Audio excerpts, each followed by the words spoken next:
Hola Honduras, bienvenidos y gracias por acompañarnos en esta edición especial de Periodismo 360. Estamos en la antesala de las elecciones primarias que se van a celebrar este domingo 9 de marzo de 2025. José Villatoro, es un placer compartir contigo. El placer es todo mío, Cindy, y es un placer que usted nos acompañe a través de las diferentes plataformas digitales de Periodismo 360. Nosotros, más que ser un espacio informativo, somos un espacio que llama a la reflexión para que podamos vivir un proceso electoral en paz y democrático. Arrancando con nuestra agenda informativa, ¿alguna vez se ha preguntado usted qué importancia tiene su voto en las elecciones? Pues nuestro compañero Guido Mas está con el analista político Luis León para ampliar en este importante tema. Con el analista político Luis León, en este caso nos estará colaborando con ciertas preguntas que puede tener la población respecto a las elecciones primarias. ¿Usted cuál considera que es la importancia de las elecciones primarias en esta campaña? Mire, la importancia, Guido, es muy alta porque los partidos políticos no solamente filtran al que será su potencial candidato para ganar una elección general, sino que hay que decirlo, uno de los tres que salga electo en las elecciones primarias es lo que es el presidente o presidenta de la República. Por eso la importancia de que el proceso interno sea un proceso donde quien gane, gane porque tiene la capacidad de gobernar, porque tiene una propuesta de gobierno seria y sobre todo porque tiene los problemas del país. Porque si seguimos apostando al populismo que los partidos políticos han apostado durante los últimos 40 años, lo que vamos a tener son gobiernos del mismo tipo que hemos tenido, que en vez de resolver los problemas nos han llevado a ser un país mucho más pobre de lo que ya era.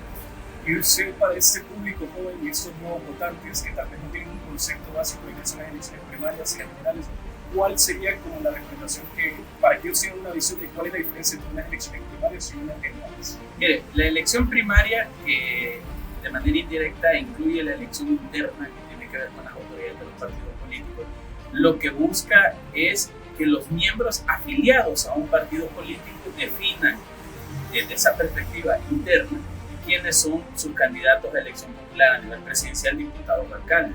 Entonces, esta primera etapa se supone es una etapa donde las personas que forman parte del partido, que militan, que son activistas o que simpatizan en X, Y o Z partido participen para elegir a los representantes para una elección general. La general ya es una elección donde participa el 100% de la población sin importar el partido político, aunque la narrativa en la discursiva de los partidos siempre sigue habiendo un seccionamiento de los candidatos. Ya es una elección donde aplica menos la afiliación partidaria y aplica más el interés colectivo.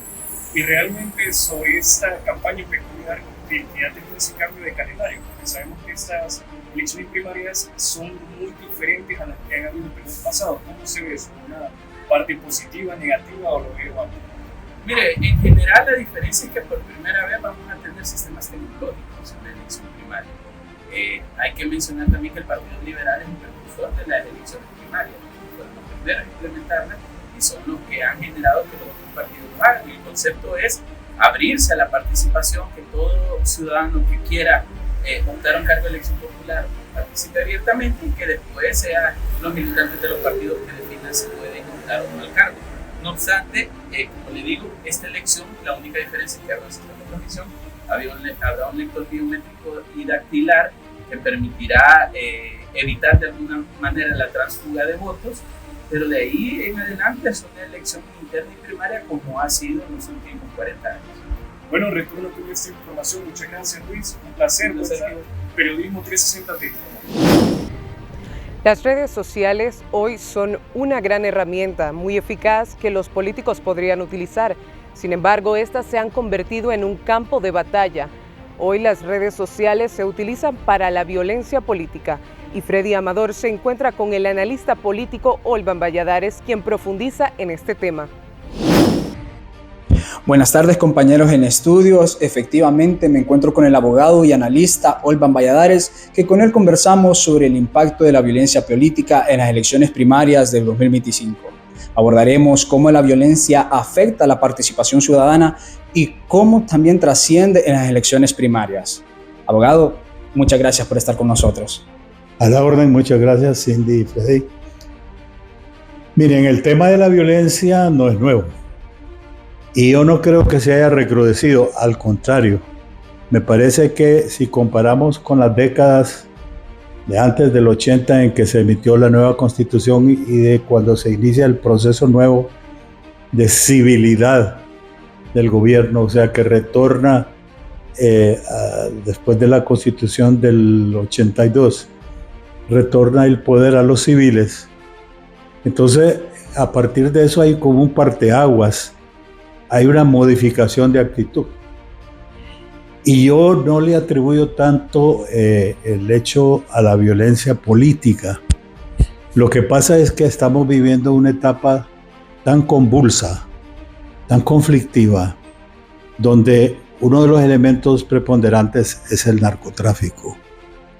Y muchas veces tendemos a confundir o a traslapar lo que es la violencia producto del narcotráfico con lo que podría ser violencia política. Particularmente cuando usted ve en el interior del país las muertes o las agresiones a candidatos, a diputados, candidatos a alcaldes, uno se pregunta, ¿en realidad hay una importancia política tan grande en esas figuras que puedan motivar precisamente la pérdida de las vidas o las agresiones físicas que pueden imposibilitar a una persona? ¿Existe tal vez ese interés?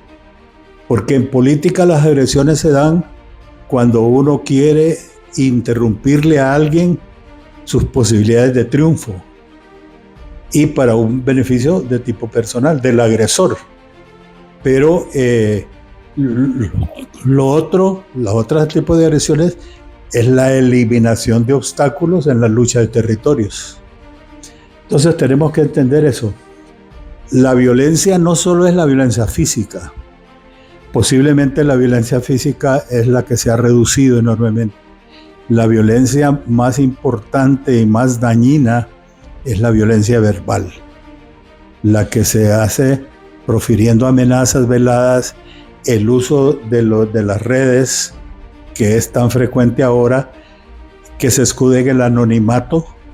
Entonces la amenaza, la extorsión, que puede confundirse precisamente con amenaza política, y no es así. El involucramiento de muchas personas en el afán de lograr posiciones políticas, el involucramiento con maras y pandillas y sobre todo con narcotráfico para agenciarse recursos con los cuales pagar las costosas campañas que hay ahora. Uno se maravilla, uno que ha estado metido en este giro durante tanto tiempo, uno se preguntaba en un momento dado, bueno, es que la publicidad y la propaganda ya no se da en los medios, sino que se da en las redes. Pero cuando uno ve las redes ahora, están saturadas. Ya prácticamente a uno no le queda tiempo de identificar quién es que va a qué. Eso es lo que ha acontecido. Agradecemos a Freddy Amador, que se encontraba con el analista político Olvan Valladares. Pero ¿sabías, José, que el tema de las redes sociales se ha vuelto bastante vulnerable aquí en el país? Así es, Cindy, y es que las noticias falsas que se difunden a través de plataformas como TikTok, Instagram o Facebook están convirtiéndose en un dolor de cabeza para todos los precandidatos, ya que esto lo que genera es una alta desconfianza en la ciudadanía. José Quesada, verificador del Heraldo, nos trae más detalles. Esta proliferación de la desinformación previa a las elecciones primarias ha ido en aumento, y uno de los principales motivos de la desinformación, recordemos que es generar confrontación y socavar la confianza de los ciudadanos en el proceso democrático. En este caso, hemos visto que noticias falsas infundidas por X o Y sector, pues sin duda que influyen en la confianza de los ciudadanos. Vemos también, y algo muy preocupante, es el odio que puede generar ese tipo de noticias falsas. Por ejemplo, podemos ver noticias que van desde una simple encuesta, que voy liderando tal encuesta y el otro candidato no. Ahí ya pues altera un poco la percepción de los ciudadanos. Y las elecciones primarias están a nada de realizarse. Este domingo muchos jóvenes ya están dispuestos para ir a ejercer el sufragio. Nuestra compañera Marcela Galo tiene el reporte. Así es, compañeros, y es que nos hemos movilizado hasta la máxima casa de estudios, la Universidad Nacional Autónoma de Honduras, para abordar a los jóvenes y consultarles si van a ir a votar y cuáles son sus expectativas sobre las próximas elecciones primarias. Y esto fue lo que respondieron. Veamos. Pues esperamos que sean algo tranquilos, que no tengan complicaciones, y me toca participar en mesas. Claro, yo iré a votar. Las expectativas serían quizás un cambio, no un fraude, digamos, como en este gobierno. No sería un fraude, sino que queríamos ver un cambio de verdad, un cambio para bien, un cambio para mal. Sí, voy a ir a votar. Espero que sean unas elecciones transparentes, que todos los datos puedan ser verificados, que no haya inestabilidad política y, por supuesto, que haya mucha participación ciudadana. Sí, voy a ir a votar y pienso que es súper importante que todos votemos, que todos los que podemos elegir, pues nos aboquemos. El día de las elecciones, este 9 de marzo, es fundamental poder acudir, ya que pues tiene gran importancia poder saber. Me imagino que los candidatos miden fuerzas políticas, miden cantidad de votantes, y pues de ahí se seleccionan también autoridades para poder conformar lo que ya es unas elecciones generales. Este año me toca ir a votar, ya que es el primer año pues ejerciendo el sufragio, y pues mis expectativas es de que las elecciones sean tengan una buena postura y que sean como legales en sí, y que no haya corrupción como otras. Y pues espero que todos los hondureños vayamos a votar y que lo hagamos de buena manera. Sí, la idea es presentarse a votar y mis expectativas sería que sea lo más transparente posible, que no se repita lo de las elecciones anteriores, que se va la luz o hay incertidumbre de cuál es el ganador. Y ya lo escuchó usted, estas fueron las reacciones de los jóvenes que están dispuestos a ejercer su derecho y ser los portadores de un cambio. Con esta información retornamos con ustedes, compañeros. Por su parte, no todos los jóvenes se muestran dispuestos en abocarse a las urnas. Muchos no saben por quién votar y otros simplemente no tienen iniciativa de ir. Alexandra Mejía nos trae los detalles. Así es, compañeros, como ya lo mencionaron, nos fuimos a la Universidad Nacional Autónoma de Honduras para conversar con los jóvenes y conocer cuáles son sus expectativas en estas próximas elecciones. Bueno, mis expectativas, esperando que estas elecciones sean, pacíficas, lo más formales y lo más honestas posible, ¿verdad? Para los próximos candidatos a lo que es la presidencia. Y personalmente, estamos todavía no se sabe si vamos a ir a votar o no. Este año mis expectativas no son ir a las elecciones y tampoco tenía pensado votar por ningún partido. Realmente no tengo pensado ir a votar, pero espero que todo sea conforme a ley. Mis expectativas es que la mayoría de gente que va a votar es gente que es partidaria de los partidos políticos, es gente solo del núcleo de los partidos. Y yo en estos momentos no estoy decidido si voy a ir a votar. Tengo dos candidatos, uno por afinidad de amigos y otro porque a mí personal me gusta, entonces estoy indeciso en este momento. Como ven, no todos los jóvenes están motivados en participar en estas próximas elecciones primarias. Regreso con ustedes, compañeros. Muchas gracias, Alexandra. Cindy, según el CNE, este año se espera aproximadamente más de 700,000 nuevos votantes. Por su parte, el Partido Nacional ya tiene una postura fija. Así es, y es que los jóvenes son una clave en el proceso electoral, porque lleva muchas veces a la victoria de los partidos políticos. Pero Jonathan Fuentes se encuentra con Cristian Midense, él es líder de la Juventud Nacionalista, y vamos a profundizar con él en este tema. Así es, Cindy, muchísimas gracias. Allá casi pocos días de las elecciones internas de Honduras, las elecciones primarias de Honduras, el tema de la juventud está siendo algo bastante importante con respecto a estas próximas elecciones. Estoy aquí con Cristian Midense, líder de la juventud del Partido Nacional, quien nos va a hablar un poco acerca de cómo está esto en este momento. Cristian, muchísimas gracias por este espacio, por este momento que nos está brindando. Quería preguntarle, para comenzar, ¿qué tan importante está siendo el voto juvenil en estas próximas elecciones? Bueno, buenas tardes a todos. Muchas gracias por la invitación, primero que todo. Bueno, desde la campaña pasada nosotros vemos cómo la incidencia de los jóvenes ha sido marcada por 700.000 nuevos votantes, 500.000 nuevos votantes, y en la elección de la presidenta Castro fue un punto de no retorno de que los jóvenes decidieran de que ellos son las personas que deciden al final de todo, son los indecisos o las personas que no entran en la intención de voto de las encuestas, son ellos. Los que deciden al final y los que marcan una elección son las personas que no van a votar en las internas y sí votan en la general. Entonces esto va a ser muy interesante porque aparte hay dos candidatos que vienen fuera del Partido Liberal y traen votos independientes, traen votos nuevos. Entonces vamos a ver una nueva dinámica de poder en todos los partidos políticos. Incluso en el tema de Papi La Orden, en el tema de doña Ana García, en el tema de Rixi Moncada y por los momentos Russell Tomé. Entonces así están las cosas. Creo que en este momento hay 700.000 nuevos votantes, lo que quiere decir que podría definir otra vez una elección.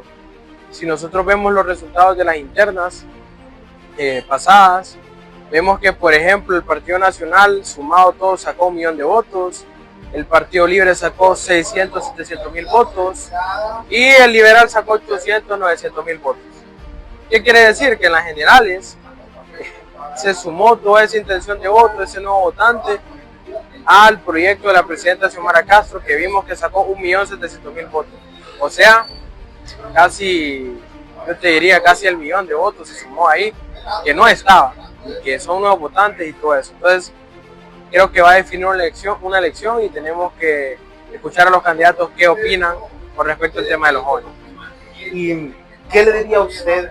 Porque es muy importante, todos sabemos que es muy importante el votar en una elección primaria, poder elegir esas personas que irán luego a las generales a representar a cada uno de los partidos, pero a todos esos nuevos votantes que apenas están sabiendo cómo todo este proceso, cómo se hace, que son nuevos en todo esto, cómo se les está llamando y cómo se les incita a poder incluirse a ejercer este derecho fundamental que es el de votar, y más en esto que es las elecciones primarias del país. Correcto. Bueno, primero que todo, yo te diría que votar es una obligación más que un derecho.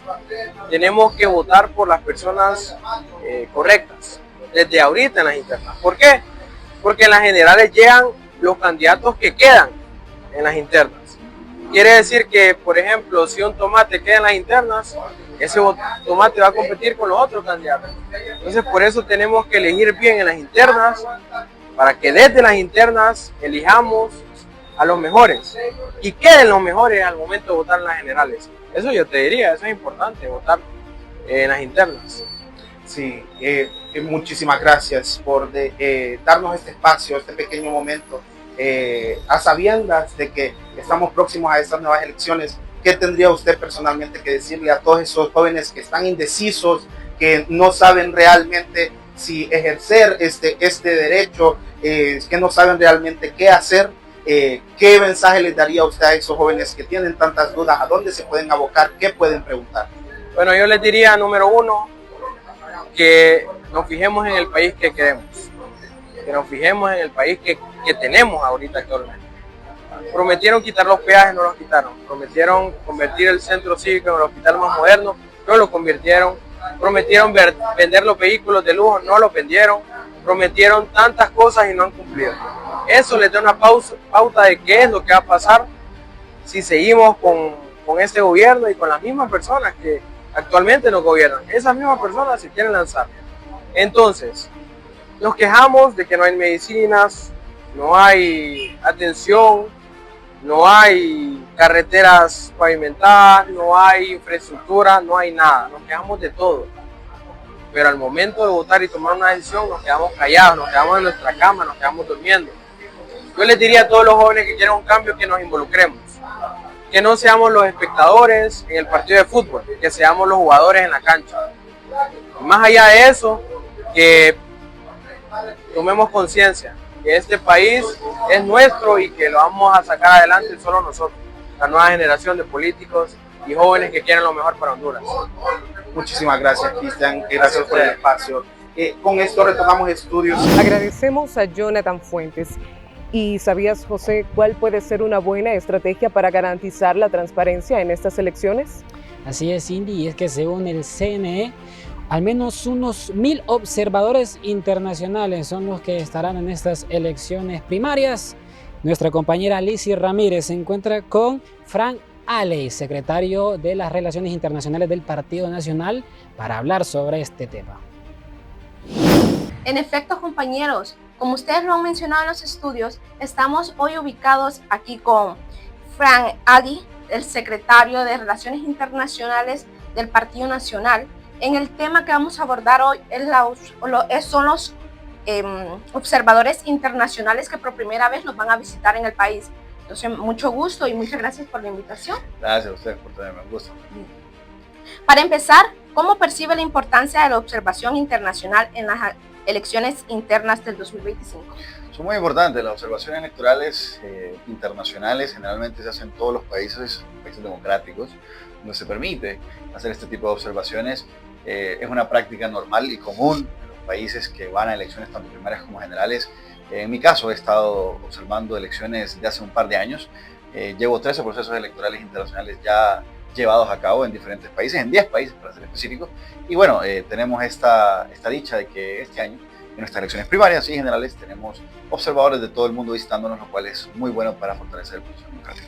¿Y cuál es el impacto que usted cree que pueden traer esos observatorios? El impacto es muy grande. Solo miremos lugares en donde no hay democracia, como Venezuela, Cuba, Nicaragua. Son lugares en donde no hay observación electoral, en donde no se puede hacer garantizar que los procesos sean precisamente transparentes y objetivos. Y hemos visto que las observaciones electorales internacionales ayudan mucho a que estos procesos, las denuncias de algún tipo de problema que pasen durante estas elecciones, sus informes son muy relevantes y muy importantes, especialmente los informes de la Organización de los Estados Americanos y de la Unión Europea, que son generalmente las misiones de observación electoral más grandes en el país.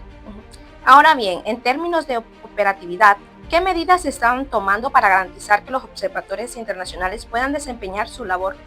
Bueno, ahí el CNE tendrá que encargarse de esa parte, pero estoy seguro que se están siguiendo los manuales de buenas prácticas de observaciones electorales internacionales, su debida acreditación, su debida seguridad, hacer las rutas de observación en los centros en donde el CNE indique que tienen que ir a observar estos observadores internacionales. Y recordemos que las observaciones internacionales no solo es la oficial del CNE, sino que también cualquier organización acreditada en el exterior que venga acá, envíe una nota, firme un convenio con el Tribunal Electoral, con el CNE en este caso, puede hacer una misión de observación electoral sin ningún problema.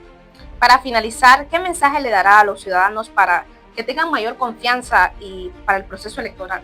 Bueno, lo importante es ser veedores de este proceso electoral. Es muy clave y que estemos desde el inicio hasta el final, principalmente en el desarrollo de la votación y en el conteo. Muchas observaciones electorales internacionales también han servido para principalmente los partidos de izquierda, el Foro de Sao Paulo, el Grupo de Puebla.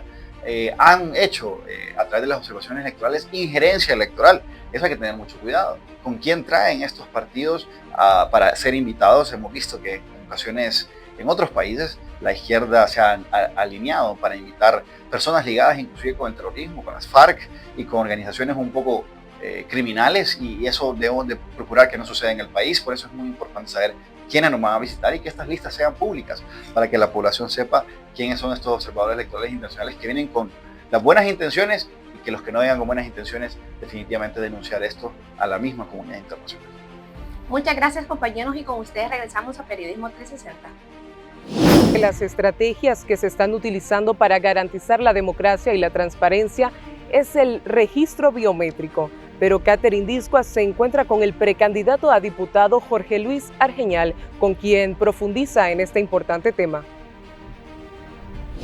Muy buenas tardes. El día de hoy nos encontramos con Jorge Luis Argeñal, quien nos hablará un poco del tema sobre el uso de la tecnología biométrica en estas elecciones primarias que se aproximan este 9 de marzo del 2025.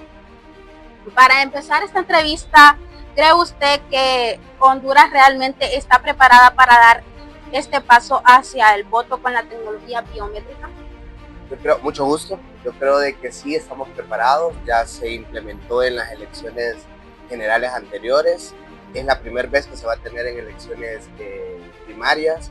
vamos a hacer la prueba en estas próximas elecciones del 9 de marzo, pero sí creo que es necesario de que haya un avance biométrico y tecnológico en las elecciones de nuestro país.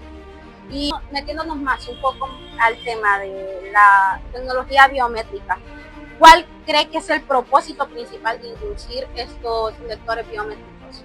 Yo creo que el propósito primordial es certificar de que la persona que va a ejercer el sufragio el próximo 9 de marzo lo va a hacer una tan sola vez. Y eso también certifica de que no va a haber un fraude, no se van a inflar las cosas. ¿Y de qué manera la implementación de esta tecnología puede prevenir el fraude electoral y garantizar que cada ciudadano vote solo una vez? Recuerde que el biométrico habla exactamente de poner la huella en un aparato y certifica de que esa persona va a quedar inhabilitada para ejercer el sufragio en otros lugares, ni en la misma mesa tampoco donde está su centro de votación. Entonces eso certifica que la persona no va a volver a votar. ¿Cómo se está abordando la capacitación del personal electoral para asegurar un uso efectivo ante esta tecnología? Lo que tengo entendido es que el CNE está capacitando a las personas que van a custodiar la urna, y que esa misma persona que va a custodiar la urna va a ser la encargada de custodiar el biométrico. Entonces esas personas pidieron a cada uno de los movimientos que mandaran a sus representantes para poder capacitarlos, y que el CNE ya va muy avanzado en ese tema. ¿Y cuáles son los principales desafíos técnicos que enfrenta el Consejo Electoral ante la implementación de estos lectores biométricos? El principal desafío técnico es de que exista señal o red de internet en todos los centros de votación.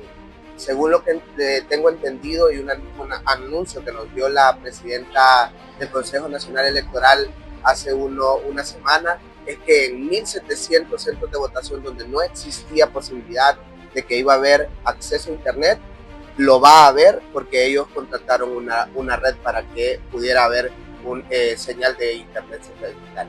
Y para finalizar esta entrevista, ¿cómo se está garantizando que el sistema biométrico funcione de una manera eficiente con otros elementos claves del proceso electoral, como la transmisión de los resultados preliminares? De hecho, yo creo de que eso van en conjunto. Se certifica de que el TREP y el acta va a estar en conjunto con todo lo que tenga que ver con el biométrico. Si hay 250 electores que fueron a ejercer su derecho a voto, en el padrón electoral y en el acta debe decir lo mismo que dice en el biométrico.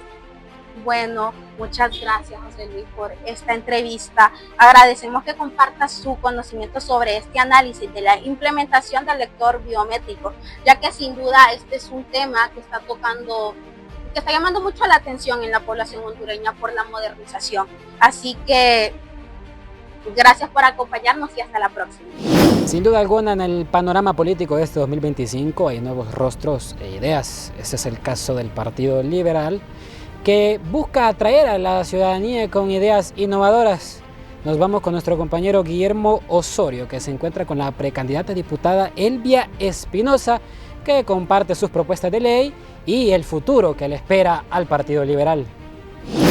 Muchas gracias, compañeros. Nos encontramos el día de hoy con la abogada Elvia Espinosa. Mucho gusto, abogada. Para quienes no conocen su trayectoria, cuéntenos un poquito sobre ella, por favor. Elvia Espinosa es una abogada independiente, emprendedora, luchadora. Me considero una persona que viene incursionando no solo en la política, sino en la vida en general, desde muy abajo, en el sentido de que fui criada en un hogar humilde, un hogar con principios, valores, con todo ese deseo y ese ánimo de impulsarlo a uno a salir adelante. Estamos ahorita incursionando en la política, en un cargo de elección popular, que es una diputación al Congreso Nacional. ¿Qué propuestas de ley planea impulsar una vez ocupando ese curul en el Congreso Nacional a beneficio del pueblo hondureño?